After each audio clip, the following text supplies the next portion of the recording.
नमस्ते दोस्तों, आप सबका स्वागत है आपके अपने YouTube चैनल भक्ति ही शक्ति। आज की वीडियो में मैं आपको बताने वाली हूँ एक ऐसी पूजा के बारे में जिसे करने से आपकी मनोकामना ज़रूर पूरी होगी। इस बात पे मुझे पूरा विश्वास है। मैं साईं बाबा की बहुत बड़ी भक्त हूँ, तो उन पे मुझे अत्यधिक विश्वास है और उनसे आज तक सच्चे दिल से मैंने जो भी प्रार्थना करी है, चाहे उसमें कुछ समय ज़्यादा ही क्यों ना लगा हो, लेकिन मेरी इच्छा ज़रूर पूरी हुई है। इसलिए मैं आप सबके साथ इस बारे में कुछ बातें शेयर करना चाहूँगी। आज ही इस वीडियो में मैं आपको बताने वाली हूँ श्री साईं दिव्य पूजा के बारे में। ये एक बहुत ही छोटी सी और पतली सी किताब है, लेकिन ये कितनी चमत्कारी है ये आपको तभी पता चलेगा जब आप इसका सच्चे दिल से पाठ करेंगे। जो ये छोटी सी आपकी श्री साईं दिव्य पूजा की किताब है, ये आपको ऑनलाइन बहुत आराम से मिल जाएगी।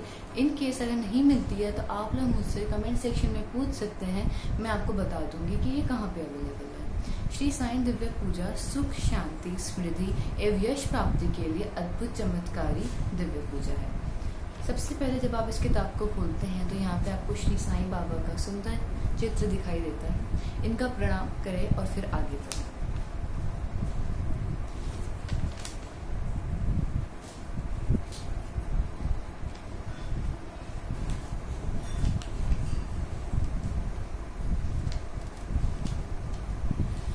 श्री साईं दिव्य पूजा कैसे करनी है, इसके क्या नियम है, इन सब के बारे में किताब में लिखा हुआ है, लेकिन उससे पहले मैं आपको खुद अपने शब्दों में समझाना चाहूँगी। श्री साईं दिव्य पूजा सुख, शांति, समृद्धि एवं यश प्राप्ति के लिए अद्भुत चमत्कारी दिव्य पूजा है।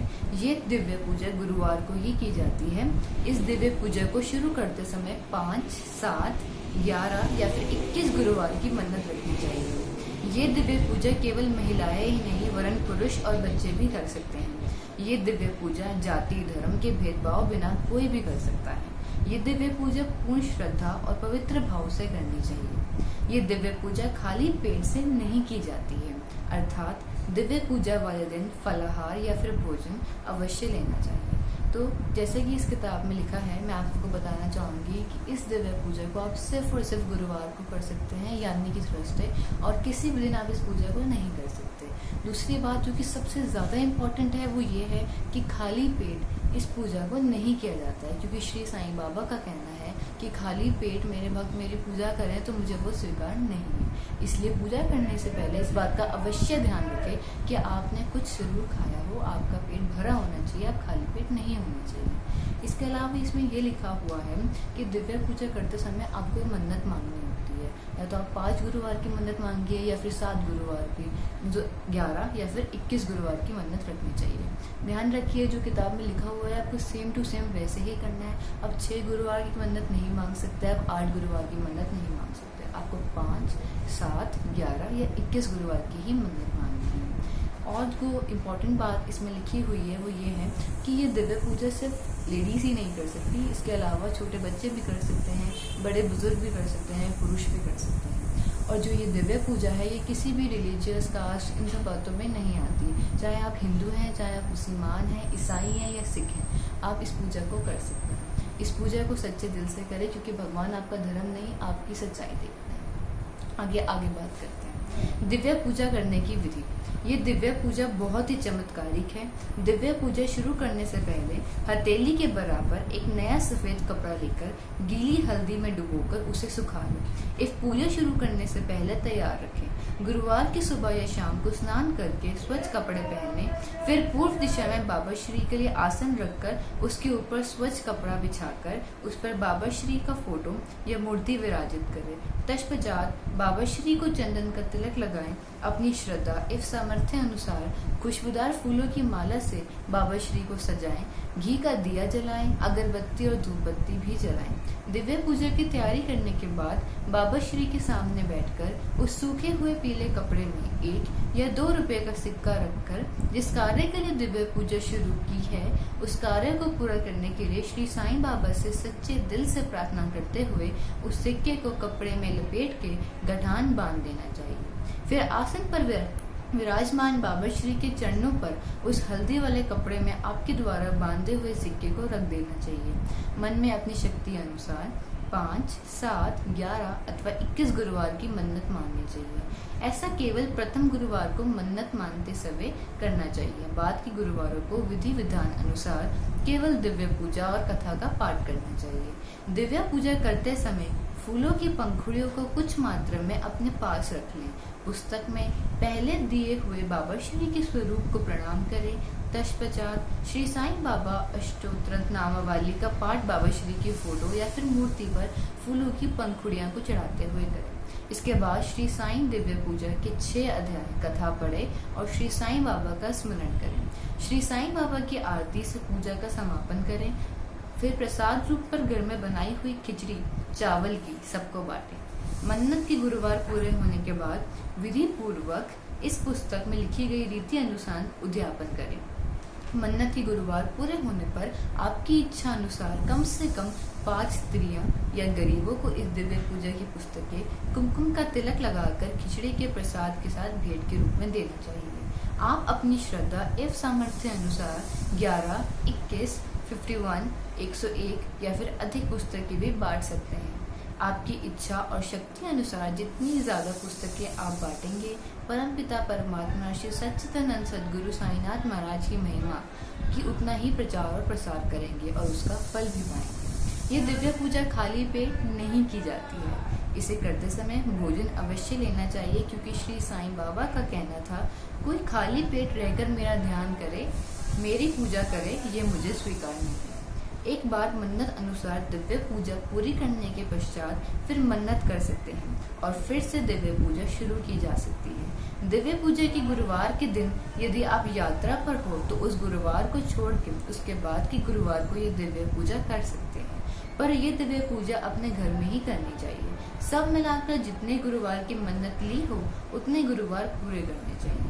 दिव्य पूजा के समय स्त्रियों को मासिक धर्म की समस्या हो अथवा किसी कारण से ये दिव्य पूजा ना कर पाए तो उस गुरुवार की मन्नत माने हुए दिव्य पूजा के गुरुवारों में गिनती नहीं करनी चाहिए और उस गुरुवार के बदले अगले गुरुवार को दिव्य पूजा करके मन्नत के गुरुवार पूरे करने चाहिए।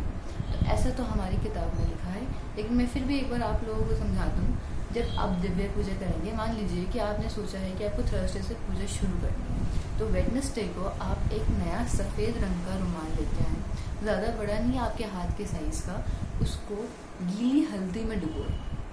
हल्दी में थोड़ा सा पानी मिलाएं, थोड़ी सी हल्दी, अच्छा सा उसका घोल मिलाएं, उसमें अच्छे से रुमाल को, जो सफ़ेद रुमाल है उसको भिगो लें, जिससे कि पूरे सफ़ेद रुमाल पे हल्दी चढ़ जाए। उसके बाद उसे सुखा लें और थर्सडे के दिन पूजा करते समय उस रुमाल को अपने पास रखें। मैं आप लोगों को बताना चाहूँगी कि जब आप श्री साईं बाबा का दिव्य पूजा करने जाते हैं तो आप लोग जब आसन लगाएंगे श्री साईं बाबा का, सबसे पहले आपने क्या करना है कि जो भी सामग्री आपको चाहिए पूजा करने के लिए उसे अपने पास रख लेना है, जैसे कि फूल, अगरबत्ती, धूप, घी, दिया, जोत, माचिस, इन सब चीज़ों को अपने पास रखना है। उसके बाद आपको साईं बाबा का आसन लगाना है।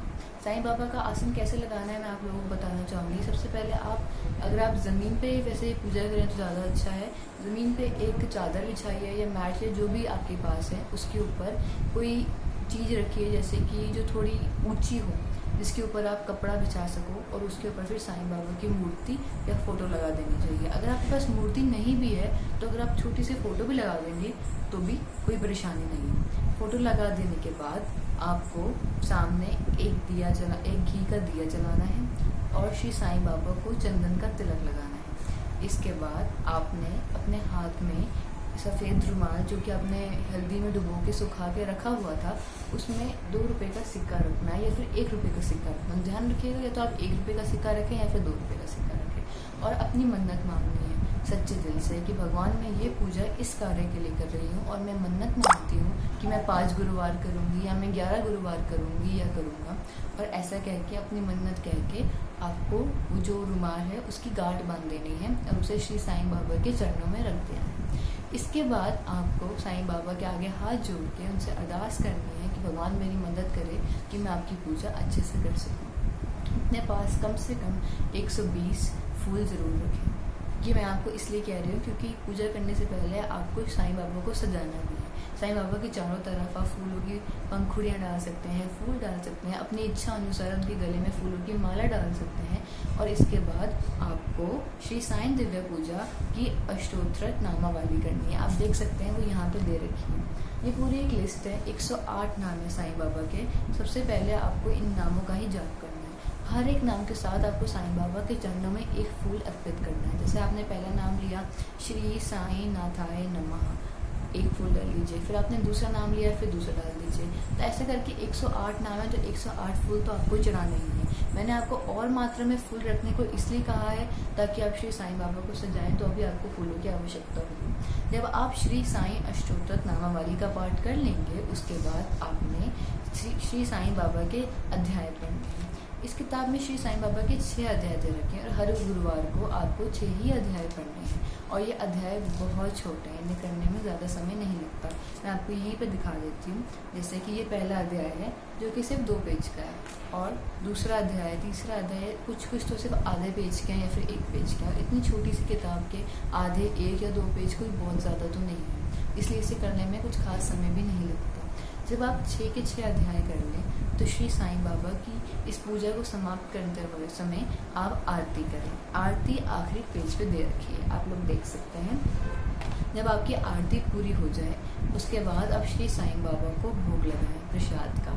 आप वैसे अगर पूजा शुरू करने से पहले नहा धो के पूजा शुरू करने से पहले खिचड़ी का प्रसाद बना के रखें तो बहुत ही अच्छी बात है। लेकिन इन केस आप भूल जाते हैं प्रसाद बनाना, तो आप पूजा करने के बाद भी प्रसाद बना सकते हैं, उसमें कोई तकलीफ नहीं है।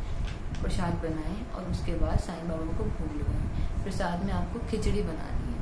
खिचड़ी बनाएं, उस आरती के बाद साईं बाबा के समक्ष उसे रखें। साईं बाबा से बोले कि भगवान मेरी प्रसाद को भोग लगाओ, और उसके बाद इस तरीके से अपनी पूजा समाप्त करें। जब तक आप लोगों का जो दिया है, जो आपने घी का दिया जलाया है, नहीं बुझ जाता है, आपको उसे अपने आप नहीं बुझाना है। जब तक वो जल रहा है तब तक आप वहाँ से आसन नहीं हटा सकते। बेशक आपकी पूजा समाप्त हो चुकी है, लेकिन फिर भी जब दिया बुझ जाता है तो उसके बाद आपने जितने भी फूल अर्पण करे हैं उन्हें उठाएं, संभालें और जाके बाहर किसी पेड़ के नीचे डाल दें, किसी भी साफ़ सुथरी जगह पे डाल दें। इस तरीके से आप श्री साईं दिव्य पूजा का पाठ करें। मुझे विश्वास है आपकी इच्छा ज़रूर पूरी होगी। इसके साथ मैं आज की वीडियो ख़त्म करती हूँ। ओम साईं।